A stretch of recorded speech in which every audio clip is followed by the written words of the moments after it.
पथ का कोई वृत्ताकार आर त्रिज्या का एक वृत्ताकार पथ है और इस पर कोई कण गतिशील है।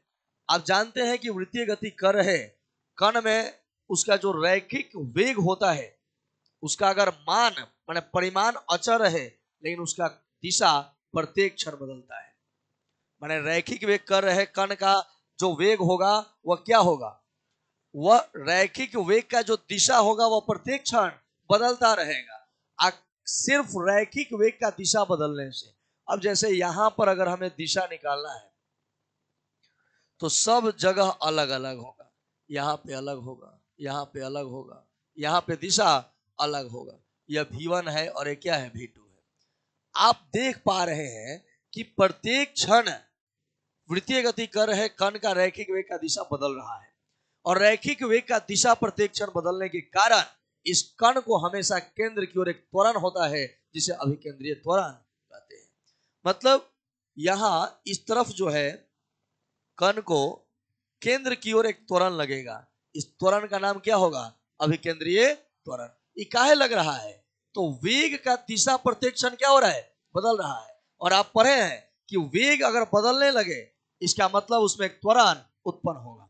तो वेग बदल रहा है, भले इसका परिमाण ना बदल रहा हो, भले इसका परिमाण ना बदल रहा हो, लेकिन इसका वेग का दिशा बदल रहा है। और वेग का दिशा बदलने मात्र से इस कण को एक त्वरण होगा जिसकी दिशा हमेशा केंद्र की ओर होती है और केंद्र की ओर उत्पन्न होने वाले इस प्रकार के त्वरण को अभिकेंद्रीय त्वरण कहते हैं। अब अभिकेंद्रीय त्वरण का हमें व्यंजक भी प्राप्त करना है। मान लेते हैं कि यह एक समान वृत्तीय गति से यह गतिशील है, माने इस कण का जो रैखिक वेग है इसका परिमाण और इसका परिमाण बराबर है। ये परिमाण मान लेते हैं कितना है, भी है। मैंने कहा कि इसका दिशा बदल रहा है, परिमाण नहीं बदल रहा है। क्या बदल रहा है, दिशा। तो परिमाण का जानते हैं, अगर आप सदिश में लिखे हैं तो परिमाण का मतलब दोनों ओर से क्या लगा दो, मोड लगा दो। तो V1 वेक्टर V1 और वेक्टर V2 का मोड मतलब परिमाण बराबर होगा। मान लिया गया परिमाण कितना होगा, V होगा। मान लिया गया कि यह परिमाण हो जाएगा V। और आप जानते हैं कि अगर हमें V2 माइनस V1 का परिमाण निकालना हो तो दो सदिशों के अंतर का सूत्र आप पढ़े हैं। अगर आपको a माइनस बी का निकालना है तो रूट अंडर a स्क्वायर जो b स्क्वायर घटाओ 2ab cos थीटा, पढ़े है ना। ठीक वही काम यहां होने वाला है। या देख पाएंगे V2 माइनस V1 निकालना है ना, तो नियम है V2 स्क्वायर V1 का अब माइनस 2 गुणे V2 V1 और cos थीटा। अब कुछ जैसे मान लो यहां कण है, यहां पर चला गया, कुछ समय जब लगा तो यह कोण कितना बना, थीटा बनेगा ना। तो यही कोण यहां लिखा गया, माने हम निकालना चाह रहे हैं V2 माइनस V1 का परिमाण। तो V2 माइनस V1 का सूत्र आप पहले ही सदिश में पढ़ चुके हैं कि root under V square V2 square जो V1 स्क्वायर घटाओ 2 गुणे V2 V1 cos theta.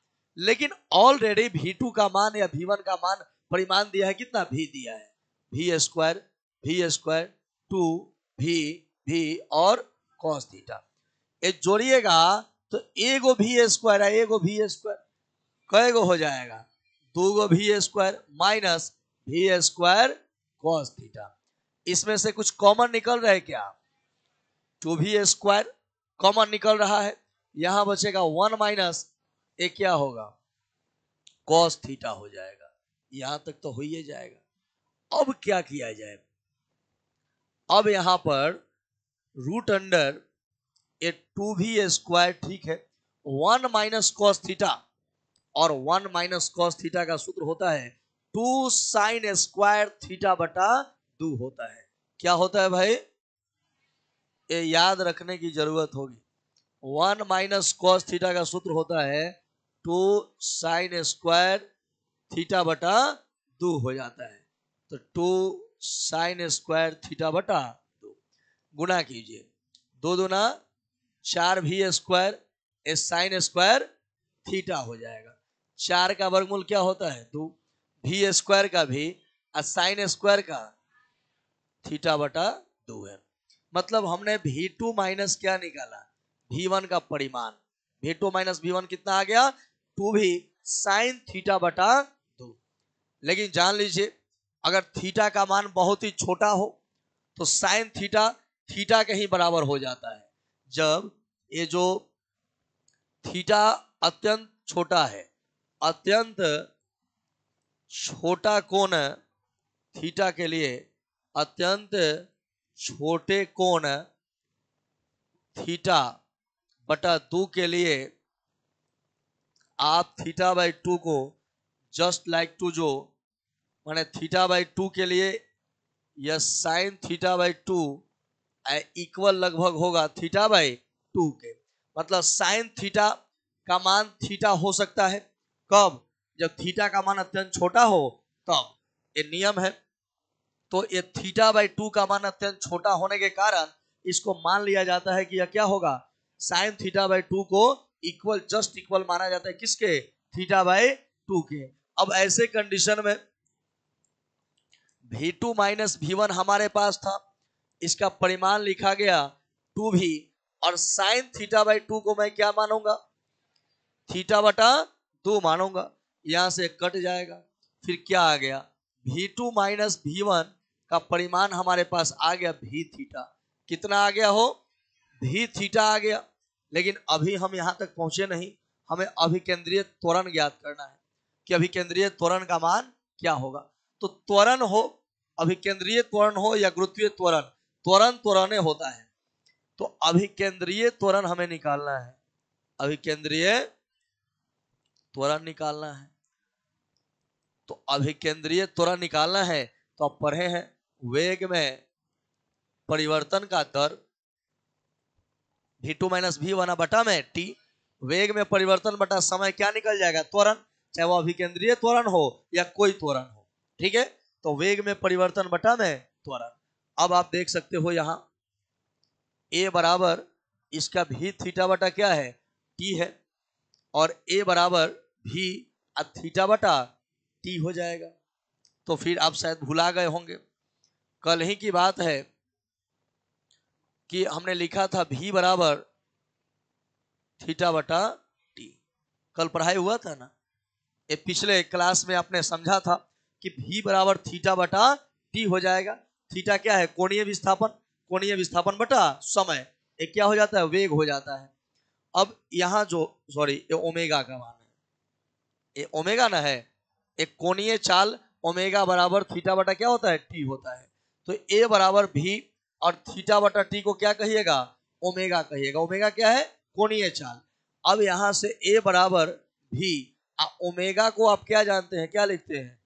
v बराबर ओमेगा आर लिखते हैं ना, v बराबर ओमेगा आर। तो ओमेगा बराबर क्या हो जाएगा? v बटा आर। जैसे आप जानते हैं v बराबर होता है ओमेगा आर, तो अगर हमें निकालना है ओमेगा तो ये v बटा क्या हो जाएगा? आर। तो v बटा आर बैठा दे, तो a बराबर हो जाएगा v स्क्वायर बटा आर। क्या हो जाएगा? v स्क्वायर बटा आर। यह जो होगा वह अभिकेंद्रीय त्वरण का व्यंजक हो गया कि a बराबर v स्क्वायर बटा आर। अभिकेंद्रीय त्वरण का मान होता है कितना? कि वेग का, रैखिक वेग का स्क्वायर बटा में त्रिज्या। लेकिन अगर इसको कोणीय रूप में लिखना है तब क्या लिखेंगे? तो देखो इसका तरीका है, यह तो एक सूत्र हो गया, अगर इसके अलावा और भी सूत्र हो सकता है। v मतलब क्या होता है? Omega R. क्या होता है? इसका स्क्वायर है बटा में क्या है? आर है। अब a बराबर यह हो जाएगा ओमेगा स्क्वायर, यह हो जाएगा आर स्क्वायर बटा में क्या है? आर। ये कटेगा ना, a बराबर क्या हो जाएगा? ओमेगा स्क्वायर बटा आर। ये अप्रूव्ड हो जाएगा ना। तो आपने देखा अभिकेंद्रीय त्वरण का दो गो सूत्र हो सकता है, एक तो v स्क्वायर बटा आर या फिर एगो ओमेगा स्क्वायर आर हो जाएगा। और अभिकेंद्रीय बल की दिशा किधर होती है? किधर होगी? ये हमेशा केंद्र की ओर होती है। किधर? अभी मैंने बताया अभिकेंद्रीय कि अभिकेंद्रीय बल का दिशा हमेशा किधर होगा? केंद्र की ओर। वो अपने कर अभिकेंद्रीय माने हमेशा केंद्र की ओर ही होगा। क्या? त्वरण, उसी का नाम है अभिकेंद्रीय त्वरण। अभिकेंद्रीय त्वरण, जो त्वरण हमेशा केंद्र की ओर होगा उसको क्या कहेंगे? लेकिन ऐसा मैंने परिभाषा नहीं बताया। मैंने कहा कि वृत्ताकार गति कर रहे कण के रैखिक वेग का दिशा प्रत्येक क्षण बदलता है। प्रत्येक क्षण दिशा बदलने के कारण उस कण को हमेशा हमेशा केंद्र की ओर एक बल त्वरण होता है, जिस त्वरण को हम अभिकेंद्रीय त्वरण कहते हैं। क्लियर है? यही बात हम लोग को नोट करना है।